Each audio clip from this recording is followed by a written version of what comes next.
Bukhara. The history of their roots runs deep.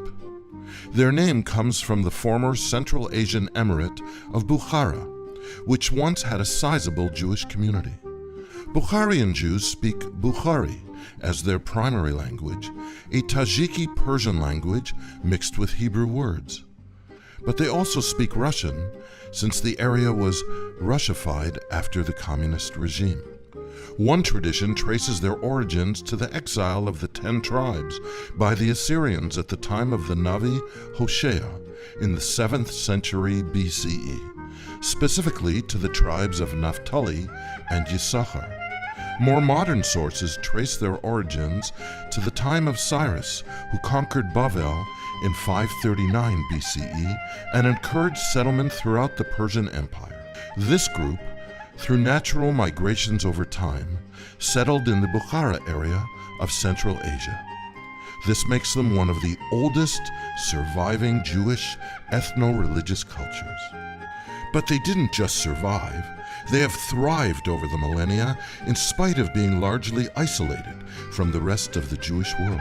Moreover, they have been a distinct minority in a region that has been buffeted by constant political and religious turmoil, starting with Alexander the Great in 331 BCE and ending in modern fundamental Islamic terrorism. In spite of the varying degrees of economic, religious, and physical oppression, they have persevered both religiously and financially. This is a testament to the incredible resilience of these people. More recently, with the collapse of the Soviet Union and the rise of Islamic fundamentalism, Bukharian Jews have been forced to leave their Central Asian home of over 2,500 years forever. There are almost no Bukharian Jews left in Uzbekistan, Tajikistan, and the associated regions. They have largely settled in Eretz Yisrael, where there are over 100,000 Bukharian Jews. In the United States, where there are over 70,000, including 50,000 in Queens, New York, and much smaller numbers in cities around the world. Interestingly, the third largest group of Bukharian Jews in a single city is right here in the GTA, with a growing population of over 1,500 individuals in 350 families. The story of the Toronto Bukharian Jewish community is both amazing and inspiring, mirroring in some ways what happened to European Jews who arrived here after the war. This is the incredible story of the Bukharian Jewish community in Toronto. In 1990, Bukharian Jews started arriving in Toronto. They were only about 15 families, scattered and disorganized and facing a strong threat of assimilation. As the community grew with continued immigration, it became stronger. By 1998, a small group of leaders decided that steps needed to be urgently taken to preserve Bukharian traditions, culture, and language. They created the Center of Bukharian Jews, under the tutelage of the Jewish Russian Community Center. Only 5 years later, the community had grown to about 150 families, and although they organized some community events, religious observance was almost non-existent. They realized they needed a spiritual leader, a Bukharian rabbi. 2003 was a watershed year. In May, they officially established their own nonprofit organization, and the Jewish Bukharian Center of Toronto was established. Rav Elyashiv contacted Rav Avram Kahn, and together they went to seek advice from Rav Aaron Leib Steinman Zatzal. Rav Steinman said, "We may not allow an entire Shevet of Klal Yisrael to be lost. You must get involved." With the aid of Shari Tzion and Rabbi Kahn, Rav Yaakov Malyev came to serve as the community rabbi, and space was rented for a shul in the Sephardi Kehillah Center. With their own rabbi and shul, the religious life of the Bukharian community literally took off. With the arrival of Rav Malyev, a preschool daycare was also established to cater to the young families. He organized a tremendously successful series of weekend seminars and Shabbatons in association with Arachin and Hitabrut. In order to follow up after the seminars, many lectures and classes were given in English, Hebrew, and Russian for different ages, and as a result, religious observance in the community started to flourish year after year, especially in the young and middle-aged families. More recently, as the community has continued to develop, a kollel has been established to service the needs of the more advanced students. Since many Bukharian families began settling in the Thornhill Woods area north of Toronto, a northern minyan was established in Rav Malyev's home at 144 Birch Avenue.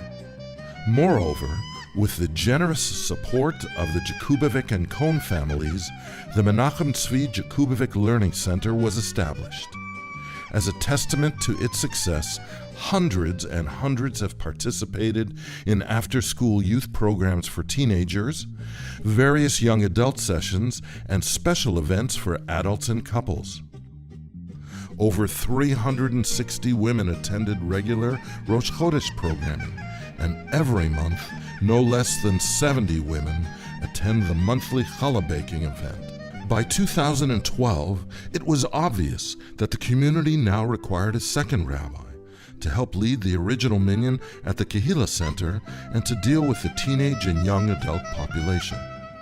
In 2012, Rabbi Israel Yakubov, one of Rav Malyev's first students from Toronto, who had gone on to study in yeshivos in America and Israel, returned to his home community in a leadership role.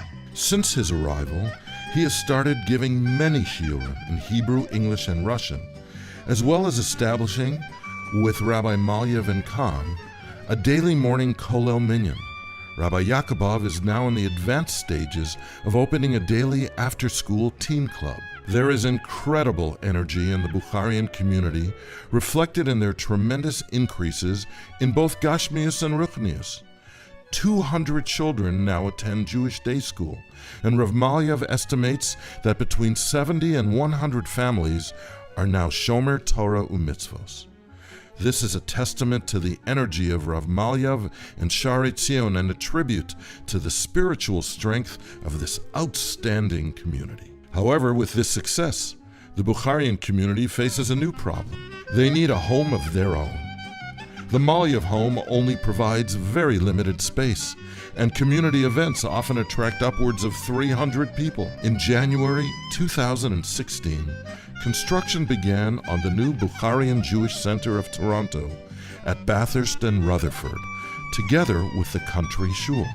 This new center will house 2 shuls, a social hall, classrooms, and a mikveh. The first floor will house the country shul, who will continue their outreach efforts focused on the thousands of unaffiliated Jews in Richmond Hill, and will continue to operate a standard Ashkenaz Kehillah.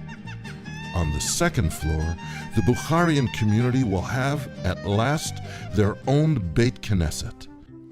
Since the Bukharian davening is based on the Sephardi Nusach, Kafkazim, Israelis, Sephardim, and many others have been drawn to these services.